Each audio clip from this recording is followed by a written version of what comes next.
Hey everybody, it's your boy, and I thought today's video would be my take on NIMBYs. NIMBY stands for Not In My Backyard and refers to the slightly conservative boomer cons, those middle-aged to older people who are, for lack of a better term, kind of conservative, although using that term itself is kind of problematic because they're not all necessarily conservatives as such. For example, people who are considered NIMBYs in this country may not necessarily vote Conservative, they may in fact be Labour supporters, but they are, to use David Goodhart's terminology, somewheres as opposed to anywheres.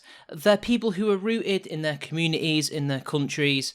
They may be left-wing, they may be right-wing, but all of them, regardless of political persuasion, all have an idea, a sense of belief in what their community, their country ought to be.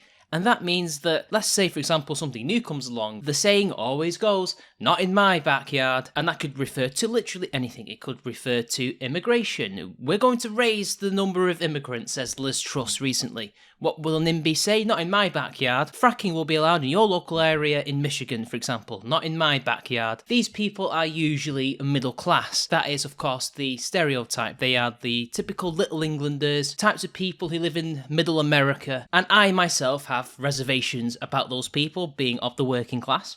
I do find these people to be somewhat of an issue in regards to actually getting some positive things done. So, for example, and this is something that Harry-Ann Gladive has often pointed out, although there's a lot to respect in their no because no attitude, which I will talk about a little bit more later, downside to that is that good ideas that can be used to improve the country cannot happen because these people are steadfast in their refusal despite all logical reasoning, all evidence that points to the contrary. So again, for example, with fracking, Britain needs to frack in order to become more energy independent from Russian gas. We have North Sea gas, but it's not enough. We need more in order to, well, protect ourselves from Vladimir deciding one day, like he has done before, to turn the tap off. We need that to make sure we can keep the lights on, to keep the energy grid going. But a NIMBY doesn't care about any of that. They don't care about the bigger picture, about the wider country and by extension even Europe. They don't care about that. They don't like the idea of fracking because maybe if they're more on the left,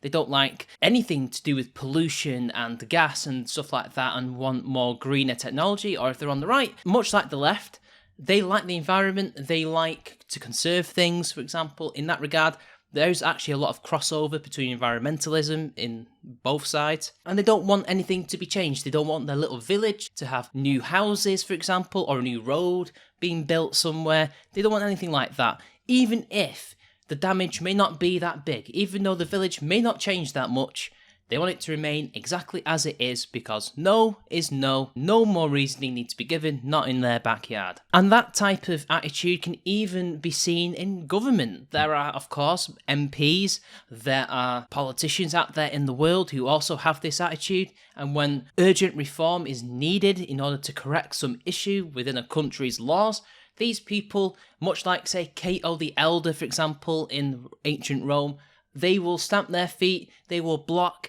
they will not concede, and they will say, no, not in our backyard. This doesn't need to change. If it ain't broken, don't fix it, even if it is broken, and no amount of argumentation will stop them. That attitude is also a positive, because sometimes no because no really is all that a person needs to say, and it's something that culturally, people in the West should really adopt more, or at the very least, use it more often. Because we have had our rights, our freedoms eroded over many, many years. And to be fair to NIMBYs, I do understand why a lot of them choose to fight back against such things. It is sad when an ancient village that has been there for thousands of years does change and become bigger and turns into a town, or the image of it is changed completely, like maybe old buildings are knocked down for building work and things like that. And to be fair, I think the state, if it's them who are doing it, or private contractors, really should be working with them to make sure that much of the character that has been lost will be preserved, or at the very least the new buildings and the new roads will be made in such a way that they will actually add to the character, they will blend in. And things like immigration, for example, are done in a sane and manageable way, where people's way of life aren't forever changed, because remember people, they may be middle class, but a lot of them are not exactly rich. They are your everyday person.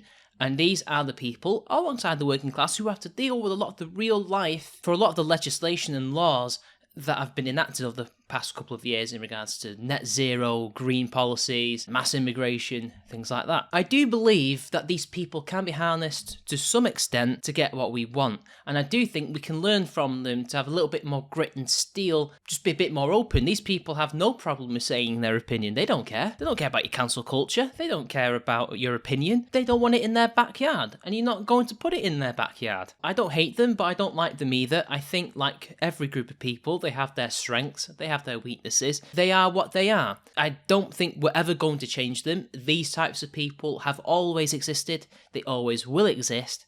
And it's about navigating. It's about, with these people at the very least, some compromise is necessary. You're never going to win with them all the time.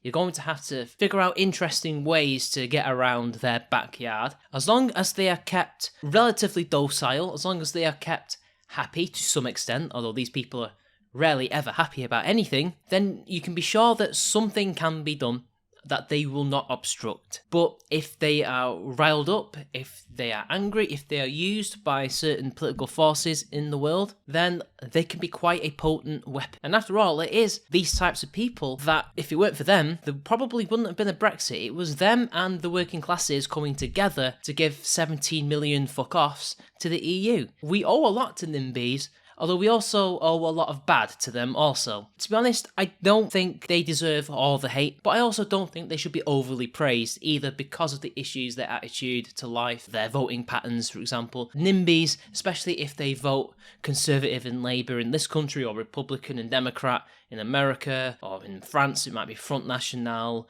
Macron's party, for example. These people always vote against their own self-interest, always, without failure, because like most people, they aren't that smart. They fall for the rhetoric that the mainstream parties will throw at them. So, for example, the Conservative Party, as they have been doing for the past 12 years, will say, we will cut down immigration, we will get Brexit done, we will fight the culture war, the left will not win.